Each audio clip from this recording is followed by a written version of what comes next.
31 जानेवारी 2026 पर्यंत इलेक्शन्स व्हायलाच पाहिजे। आता आज सर्वोच्च न्यायालयासमोर एक सुनावणी झाली। त्या सुनावणीमध्ये राज्य निवडणूक आयोगाच्या मार्फत एक अर्ज सादर केला गेला होता, तो पटलावर आला नाही। पण सुरुवातीला सर्वोच्च न्यायालयाने पृच्छा केली की आमच्या आदेशाची डेट काय होती, ती 6 मे, त्यापासून 4 महिन्यांच्या आत तुम्ही किती इलेक्शन्स घेतले। तर सगळ्या पक्षांनी असं सांगितलं की आजपर्यंत एकही इलेक्शन नोटिफाय झालेलं नाही आहे किंवा एकही इलेक्शन घेण्यात आलेलं नाही। त्यावर सर्वोच्च न्यायालयाने तीव्र नाराजी व्यक्त केली आणि राज्य निवडणूक आयोगाने त्यांचं जे काम आहे संवैधानिक, त्यामध्ये कसूर झालेली आहे अशा प्रकारचं ऑब्झर्वेशनसुद्धा सर्वोच्च न्यायालयाने आज केलं की वेळेच्या आत ह्या मुदतीच्या आत या निवडणुका व्हायला पाहिजे होत्या। त्यानंतर मूळ याचिकाकर्त्यांतर्फे आम्ही आज आक्षेप घेतला की वेळोवेळी कारणं दाखवून केवळ निवडणुका या लांबवल्या जात आहेत, सगळी प्रक्रिया परत नव्याने प्रत्येक वेळी करण्याची कुठली आवश्यकता नाही। अशा पद्धतीने जर प्रक्रिया नव्याने करत गेले तर किती दिवस इलेक्शन्स होतील हे सांगता येत नाही आणि बोर्ड एक्झामचं वगैरे जे हे कारण देत आहेत त्यामुळे तर ते मार्चच्या पुढे जाण्याची शक्यता आहे। अशा स्वरूपाचे आम्ही आक्षेप घेतले। दोन्ही बाजूंचं म्हणणं ऐकून सर्वोच्च न्यायालयाने राज्य निवडणूक आयोग आणि राज्य सरकार यांनी या प्रकरणामध्ये कितपत तयारी केली आणि त्यांची कारणं काय जाणून घेतली। ती जाणून घेतली असता साधारणतः 3 कारणं सर्वोच्च न्यायालयासमोर दर्शवण्यात आली। एक म्हणजे आमच्याकडे पुरेसे EVMs नाही आहेत, दुसरं म्हणजे आमच्याकडे आवश्यक तेवढा स्टाफ नाही आहे आणि तिसरं म्हणजे बोर्ड एक्झाम्स आहेत आणि सणांचा कालावधी आहे, त्यामुळे या निवडणुका आम्ही वेळेत घेऊ शकलो नाही। त्यामुळे आम्हाला जानेवारीपर्यंत मुदतवाढ द्या, तोपर्यंत आम्ही प्रक्रिया पूर्ण करू, अशा स्वरूपाचं त्यांनी आज अर्ज केला, विनंती केली तोंडी। मात्र सर्वोच्च न्यायालयाने आज बोर्ड एक्झाम्स आहेत ही या कारणास्तव पूर्णपणे त्यांची विनंती नाकारली। बोर्डच्या ज्या निवडणुका आहेत त्या मार्च महिन्यामध्ये होतात, तेवढा कालावधी देणार नाही, त्यामुळे राज्य निवडणूक आयोगाची त्या मुद्द्यावरची जी विनंती आहे ती सर्वोच्च न्यायालयाने फेटाळली। केवळ EVMs आवश्यक, तर EVMबद्दल सर्वोच्च न्यायालयाने पृच्छा केली असता 50,000 EVMची आम्ही ऑर्डर केलेली आहे, ती ताबडतोब कामाला येतील, त्या उपलब्ध होतील असं राज्य निवडणूक आयोगाने सांगितलं। सर्वोच्च न्यायालयाने मग सगळ्यांचं म्हणणं ऐकून असं निर्देश दिले की प्रिस्क्राईब टाईम पिरियडमध्ये हे सगळ्याच्या सगळी कारवाई पूर्ण झाली पाहिजे।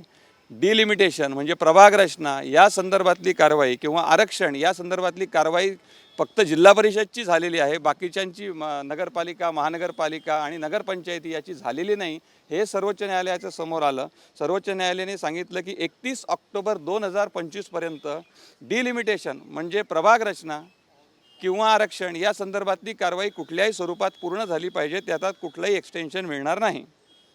आणि डिलिमिटेशन झालं नाही किंवा आरक्षण झालं नाही हे यापुढे निवडणुका पुढे ढकलण्यासाठी कुठलंही कारण असणार नाही, असं सर्वोच्च न्यायालयाने आजच्या आदेशात स्पष्ट केलं। त्यानंतर शाळांच्या ज्या परीक्षा आहेत त्याचं सर्वोच्च न्यायालयाने रिजेक्ट केलं, हे पण मी सांगितलं। त्यानंतर स्टाफ नाही आहे तर 2 आठवड्यांच्या आत राज्य निवडणूक आयोगाला असं स्पष्टपणे सर्वोच्च न्यायालयाने सांगितलं की चीफ सेक्रेटरी जे आहेत महाराष्ट्र शासनाचे, त्यांच्याकडे तुम्हाला किती आवश्यकता आहे स्टाफची त्याची यादी पाठवा आणि चीफ सेक्रेटरी यांना सांगितलं की 4 आठवड्यांच्या आत ऑफिसर्सची पूर्ण यादी राज्य निवडणूक आयोगाला द्या आणि चीफ सेक्रेटरी आणि इतर जे विभागांचे सचिव आहेत त्यांनी परस्पर संमतीने आपसात सल्लामसलत करून राज्य निवडणूक आयोगाकडे एक यादी द्यायची आहे जी पूर्णपणे निवडणुकीच्या कामासाठी व्यस्त राहील, त्यांच्यावर तो कार्यभार राहील, हे सुद्धा सर्वोच्च न्यायालयाने स्पष्ट केलं। त्यानंतर या EVMs बाबतीत जे काही अरेंजमेंट करायचे आहेत त्या सगळ्या अरेंजमेंट ताबडतोब करा आणि सर्वोच्च न्यायालयात 30 नोव्हेंबरपर्यंत कंप्लायन्स रिपोर्ट सादर करा की आमच्याकडे ही सगळी अवेलेबल आहेत, असं सुद्धा सर्वोच्च न्यायालयाने निर्देश दिलेले आहेत। त्याचबरोबर कुठल्याही परिस्थितीमध्ये महाराष्ट्रातलं कुठलीही निवडणूक ही 31 जानेवारी 2026 रोजी प्रलंबित नसावी, असंही स्पष्ट सर्वोच्च न्यायालयाने आज निर्देश दिलेले आहेत। त्यामुळे ज्या काही स्थानिक स्वराज्य संस्थांच्या निवडणुका आज प्रलंबित आहेत त्यांच्या निवडणुका आता राज्य निवडणूक आयोगाला तसेच राज्य शासनाला 31 जानेवारी 2026 पर्यंत घ्याव्याच लागतील। नाही, एक शेवटचं फक्त सांगतो की राज्य निवड मी पण असं याचिकाकर्त्यांच्या वतीने आम्ही असं निदर्शनाचं आणून दिलं की वेगवेगळ्या खंडपीठामध्ये औरंगाबाद, कोल्हापूर आणि नागपूर इथे याचिका प्रलंबित आहेत किंवा दाखल होतात आणि मुंबईचं प्रिन्सिपल बेंच आहे, तर या सगळ्या याचिका जर एका ठिकाणी वर्ग करण्यात आल्या तर कारण प्रभाग रचनेवर आक्षेप येतात, त्यानंतर आरक्षणावर आक्षेप येतात, तर या सगळ्या याचिका एका ठिकाणी वर्ग करण्यात यावा. तर सर्वोच्च न्यायालयाने त्याचाही विनंती करून राज्य शासन आणि राज्य निवडणूक आयोगाला सांगितलं आहे की तुम्ही चीफ जस्टिस ऑफ जे आहेत महाराष्ट्र त्यांच्याकडे एक अर्ज सादर करून या सगळ्या याचिका एका ठिकाणी क्लब करण्यासाठी अर्ज करण्याची मुभा दिलेली आहे. म्हणजे त्यातला लागणारा वेळसुद्धा आता यापुढे वाचेल. आणि अशा स्वरूपाचे आदेश देऊन सर्वोच्च न्यायालयाने फेब्रुवारीमध्ये प्रकरण ठेवलं आणि या अंमलबजावणी करण्यामध्ये कुठली जर अडचण आली तर पुन्हा सर्वोच्च न्यायालयात येण्याची मुभासुद्धा दिलेली आहे. तर अशा प्रकारे आता निवडणुकांचा जो मार्ग आहे, परत जी चाल ढकल चाललेली होती किंवा थोडीशी जी रेंगाळत होती प्रक्रिया, आता तिला परत गती मिळेल आणि ताबडतोब या निवडणुका होतील अशी आशा वाटते. 31 जानेवारीची राज्य सरकारनं अर्ज केला होता, त्यांचंही म्हणणं होतं की आम्ही 31 जानेवारीपर्यंत पुढे ढकलू. एक प्रकारे कोर्टानं त्यांच्या अर्जाला संमती दिली आहे असं म्हणायचं नाही, आता हा आयोगाचा अर्ज होता. राज्य निवडणूक आयोगाचा जो आहे तो अर्ज नव्हता. हा राज्य शासनाचा अर्ज नव्हता, हा राज्य निवडणूक आयोगाचा अर्ज होता. आता राज्य निवडणूक आयोगाचा जो अर्ज आहे त्यामध्ये जी कारणं दिलेली होती, बोर्डाच्या एक्झाम्स, हे कारण जर आपण बघितलं तर बोर्डाच्या एक्झाम्स होतात एप्रिल महिन्यामध्ये किंवा मार्च महिन्यामध्ये. त्यामुळे स्पष्टपणे ज्या अर्जामध्ये निवडणुका कधी होतील याबाबतची कुठलीही शाश्वती दिलेली नव्हती. आम्ही कुठल्या प्रक्रिया पार पाडतोय, त्याला किती वेळ लागणार आहे याच्या संदर्भातली फक्त माहिती होती.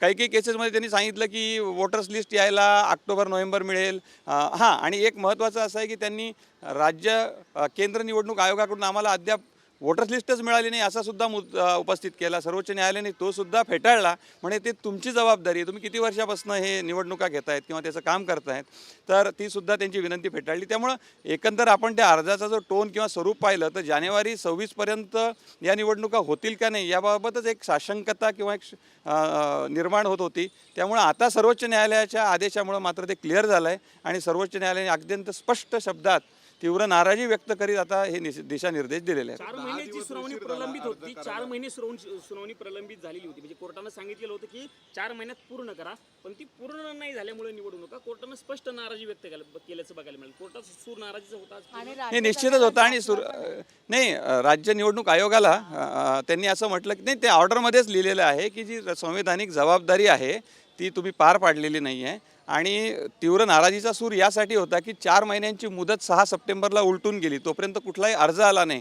मुदत उलटून गेल्यानंतर हा अर्ज आला, त्यामुळे सर्वोच्च न्यायालयाने नाराजी व्यक्त केली. पण आता एक यातली महत्त्वाची बाब अशी आहे की हे सगळे जे काही प्रकरणं आहेत ते एका ठिकाणी वर्ग होतील. लिटिगेशन आता फारसं होणार नाही, त्याच्यावर लवकर निकाल लागेल. आणि असं दिसतंय की आता या प्रक्रियेला मात्र गती येईल, कारण ज्या थोडंसं संत गतीने चालू होतं, कारण ती प्रक्रिया खूपच कॉम्प्लिकेटेड आहे. सगळ्याच नव्याने जे सगळी प्रक्रिया होती आहे त्यामध्ये खूप सारा वेळ आणि खूप सारा त्यांना मॅनपॉवर मशिनरी पण लागणार होती.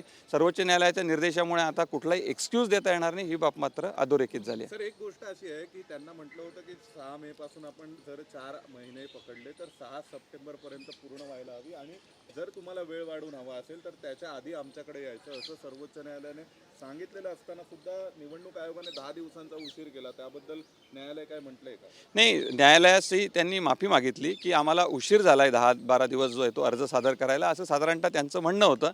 पण मुळात मुद्दा असा आहे की हा अर्ज आधीच यायला पाहिजे. आणि आम्ही या बाबतीत सर्वोच्च न्यायालयाचे असे पॅरेग्राफ नंबर 5 कॉलम नंबर त्याच्यातला क्लॉज नंबर 3 की ॲप्रोप्रिएट केसेसमधलं एक्सटेन्शन आहे, हे यांनी सगळंच एक्सटेन्शन मागितलेलं होतं.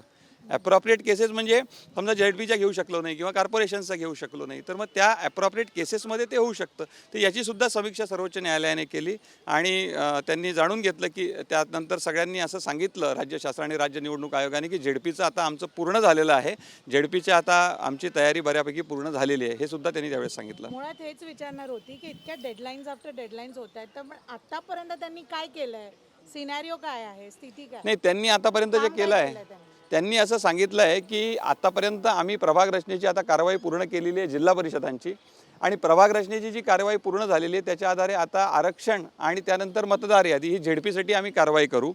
पण त्यासाठी ते निश्चित किती कालावधी असं सांगत नव्हते की निवडणुका कधी जाहीर करणार किंवा याची तारीख जी आहे तो मुहूर्त कधी लागणार याच्या बाबतीत स्पष्टता नव्हती, किंवा महापालिकेची सुद्धा त्या बाबतीतली स्पष्टता नव्हती. ती मात्र आजच्या आदेशाने आली असं आपल्याला म्हणता येईल.